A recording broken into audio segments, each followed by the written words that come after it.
ఎప్పుడైతే 2018లో పట్నం నుంచి పట్నం ముఠాలు వచ్చి కేటీఆర్ వచ్చి ఈ ప్రాంతాన్ని మేము దత్తత తీసుకొని సిరిసిల్లకు సిద్దిపేటకు ధీటుగా కొడంగల్ నియోజకవర్గాన్ని అభివృద్ధి చేస్తాం, కృష్ణానది జలాలు తీసుకొని వచ్చి ఈ ప్రాంతాన్ని మేము సత్యశ్యామలం చేస్తామని చెప్పి అబద్ధపు హామీలు ఇచ్చి దొంగ హామీలతోనే ఆ రోజు రేవంత్ రెడ్డి గారిని ఓడగొట్టడం జరిగింది.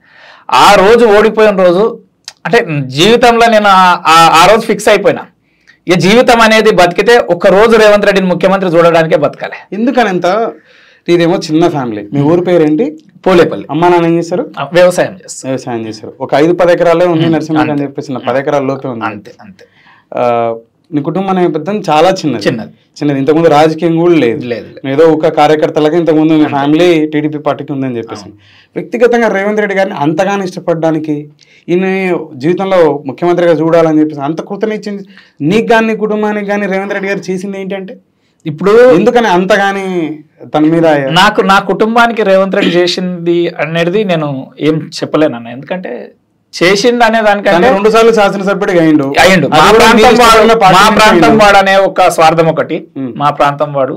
అదే విధంగా ఏంటంటే ఈ రాష్ట్రంలో ప్రాంతం కాదు కదా, కాకున్నా కూడా ఇప్పుడు మా ప్రాంత నియోజకవర్గం నుంచి ఎమ్మెల్యే కదన్నా, మా ప్రాంతం నుంచి ఎమ్మెల్యే క్యాండిడేట్ ఈ రాష్ట్రానికి నెంబర్ 1 స్థానానికి ఫైట్ చేస్తున్నాడు. ఏదో ఒక రోజు ఈ రాష్ట్రానికి ముఖ్యమంత్రి అవుతాడని నమ్మిన. ఇంత త్వరగా అవుతాడని నేను అనుకోలేదు. కానీ నా విజన్ అది. రేవంత్ సైన్యం స్థాపించిందే విజన్ 2023. అంటే 2023లో రేవంత్ రెడ్డిని ముఖ్యమంత్రి చేయాలనే లక్ష్యంతోనే రేవంత్ సైన్యం స్థాపించాం. మీరు ఫస్ట్ స్లోగన్ అదే ఉంటది. మీరు ఎక్కడైనా యూట్యూబ్ లో పోయి మీరు సెర్చ్ చేస్తే నేను 2019 క్యాలెండర్ కూడా అదే విజన్ 2023 రేవంత్ రెడ్డి ముఖ్యమంత్రి అని క్యాలెండర్ ఉంటది రేవంత్ సైన్యంది.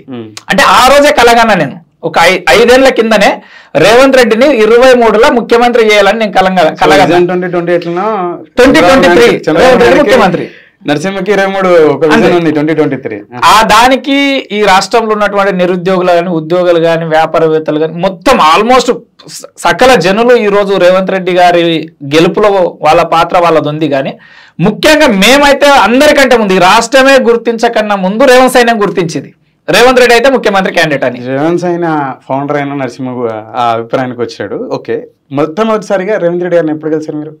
నేను ఆల్మోస్ట్ 2009లోనే కలిసాను.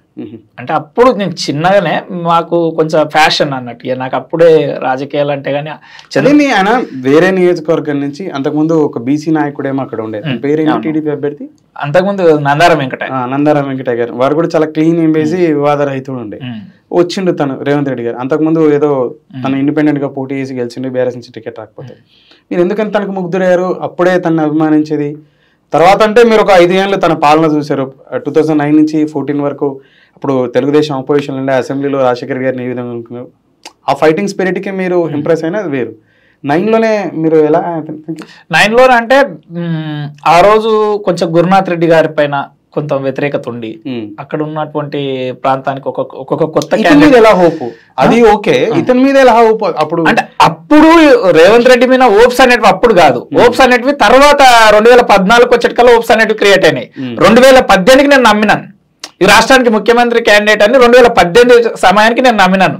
2009 నుంచి 2014 వరకు ఏదైతే రేవంత్ రెడ్డి గారు ఉన్నారో మా ప్రాంతానికి చాలా వివక్షకు గురైనటువంటి ప్రాంతం మా ప్రాంతానికి ఆ రోజు అధికారంలో లేకున్నా కూడా రేవంత్ రెడ్డి గారు జూనియర్ కాలేజీలు, డిగ్రీ కాలేజీలు, కస్తూర్బా పాఠశాలలు, 30 పడకల ఆసుపత్రులు కానీ 50 పడకల ఆసుపత్రులు కానీ అన్ని మండలాలను కలుపుతూ డబుల్ రోడ్లు కానీ ఈ విధంగా మల్టిపుల్ వర్క్స్ అంటే ప్రభుత్వంలో లేకున్న 69 జీవో కానీ జీవో నెంబర్ 69 ద్వారా నారాయణపేట కొడంగల్ లిఫ్ట్ ఇరిగేషన్ ద్వారా మా ప్రాంతానికి 1,20,000 ఎకరాలకు నీళ్లు కానీ ఈ విధంగా ప్రతిదీ ఏదైనా ఫోకస్డ్గా ఆయన వర్క్ చేసిండు. ఆ రోజు మేము చదువుకున్న వాళ్ళం కాబట్టి మన ప్రాంతంలో అంతకు ముందేంది ఆ తర్వాత ఏంది అనేది మనమైతే గ్రహించగలుగుతాం.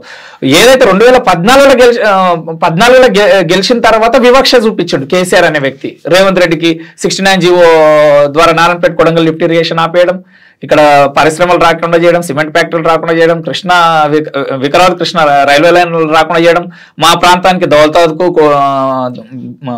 బొమ్రస్పేటకు జూనియర్ కాలేజీలో రాకుండా చేయడం, ఈ విధంగా మల్టిపుల్ గా రేవంత్ రెడ్డి గారికి ఇబ్బందులు క్రియేట్ చేసి ఆయనకు నిధులు ఇవ్వకుండా, కాంగ్రెస్ గవర్నమెంట్ ఉన్నా కూడా కిరణ్ కుమార్ రెడ్డి గారి ద్వారా నిధులు తీసుకొచ్చిండు మా ప్రాంతాన్ని డెవలప్ చేయడానికి. 2014 నుంచి 18 వరకు కేసీఆర్ అనే వ్యక్తి వివక్ష వల్ల రేవంత్ రెడ్డి అభివృద్ధికి కొంత సహకారం ప్రభుత్వం నుంచి లభించలేదు. అయినా కూడా నాకు విశ్వాసం ఉంది, అంతకుముందు వర్క్ చేసిండు కదా, 2009 నుంచి 14 వరకు గవర్నమెంట్ లేకుండా వర్క్ చేసిండు, ఇంత అభివృద్ధి చేసిండు. ఒకవేళ గవర్నమెంట్లో ఉంటే, ఆ గవర్నమెంట్ కాదు ముఖ్యమంత్రి ఉంటే మా ప్రాంతం ఏంది అనేది నమ్మినాం. బేసిక్ గా నేను రేవంత్ రెడ్డిని విశ్వసించడానికి అదే కారణం. ఆయనని ఎంత కాకపోతే నేను ఒక్కనని కాదు, కేసీఆర్ ముందే ఫిక్స్ అయి ఉన్నాడు.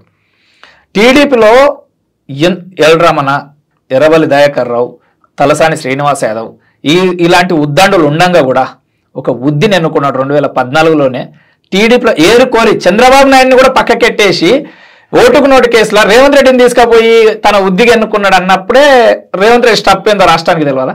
కేసీఆర్ గుర్తించిండు కదా, మేము గుర్తించలే, మాకంటే ముందే కేసీఆర్ నా ఉద్ది రేవంత్ రెడ్డి అని అట్లా గుర్తించేది ఉంటే తనకు ఎప్పుడో టికెట్ ఇచ్చి ఆ రోజే తన పార్టీలో ఉంచుకునేవాడు కదా, తన అంత క్యాలిబర్ కాదని చెప్పేసి కదా మొదట్లో తను ఇగ్నోర్ చేసి పక్కకు పెట్టి. మొదట్లో కాదు, రేవంత్ రెడ్డి అనే వ్యక్తి అసలు పార్టీలోనికి రాజశేఖర రెడ్డి ఆహ్వానిస్తేనే పోలేదు కదా. కేసీఆర్ గారు మీరు ఉద్ది అని చెప్పేసి అని గుర్తించాడని చెప్పేసి అంటా అన్నారు. అట్లా కేసీఆర్ గారు నాకు ఉద్ది అంటే అదే మీన్ సరైన పద్ధతి ఇతనే అవుతాడు ఇబ్బంది అని చెప్పేసి అని క్లోజ్ చేయాలి. దాంట్లో భాగంగానే మొదటగా టీడీపీని భూస్థాపితం చేయడం జరిగింది. తర్వాత కాంగ్రెస్ సంబంధించిన అది తుమ్మల గారిని అవ్వచ్చు, టీడీపీలో తనే 1కి 10 సార్లు పిలిచి తీసుకున్నాడు అని చెప్పేసి తుమ్మల గారు మన విభేదించిన తర్వాత చెప్పాడు. అది మాండవ గారు అవ్వచ్చు, మన నాగేశ్వరరావు గారు, హూఎవర్ స్టాక్స్ కడెం శ్రీహరి గారు, నాగం జనార్దన్ ఎవరైనా అయిండొచ్చు. రేవంత్ రెడ్డిని పొసల్నే చూడలేదు కదా, మొదట్లో టికెట్ ఇచ్చే ప్రయత్నమే చేయలేదు కదా తనకి. అయితే రేవంత్ రెడ్డి అనే వ్యక్తి కేసీఆర్ దగ్గరికి పోవాలనుకోవట్లేదు కదా. కేసీఆర్ అనే వ్యక్తి ఇంత పవర్ఫుల్. 2016లో ఆయన గెలిచిన 63 స్థానాలతోనే అన్న, అది ఉత్తమ్ కుమార్ రెడ్డి యొక్క పొరపాటు వల్ల కేసీఆర్ గెలిచిండు, లేకుంటే హంగ్ వచ్చేది. ఆ రోజు ఒక 20-30 స్థానాలు ఓడిపోయి అభ్యర్థులను నిలబెట్టి కేసీఆర్ గెలుపుకు సహకరించినట్లయింది ఆ రోజు. కాకపోతే కేసీఆర్కి ఆ రోజు అంత స్టప్పే లేదు, కేసీఆర్ గెలుస్తారని ఎవరే నమ్మలే. టీడీపీ 24 స్థానాలు గెలిచిందన్న ఆ రోజు. 2014లో 26 స్థానాలు కాంగ్రెస్ గెలిస్తే 24 స్థానాలు టీడీపీ గెలిచింది. టీడీపీ కూడా పోటీలో ఉంది కదా, ఆ రోజుకే వర్కింగ్ ప్రెసిడెంట్ కదా రేవంత్ రెడ్డి. ఆ రోజు గుర్తించడానికంటే ఈయన టీఆర్ఎస్ లోనికి పోదలుచుకోలేడు కాబట్టే గుర్తించలేడు. ఆయన గుర్తించేదేంది, ఆయననే ముఖ్యమంత్రిగా అవుతాడో కాదనే డౌట్ లో ఉంటే ఈయన రేవంత్ రెడ్డికి టికెట్ ఇచ్చేదేంది.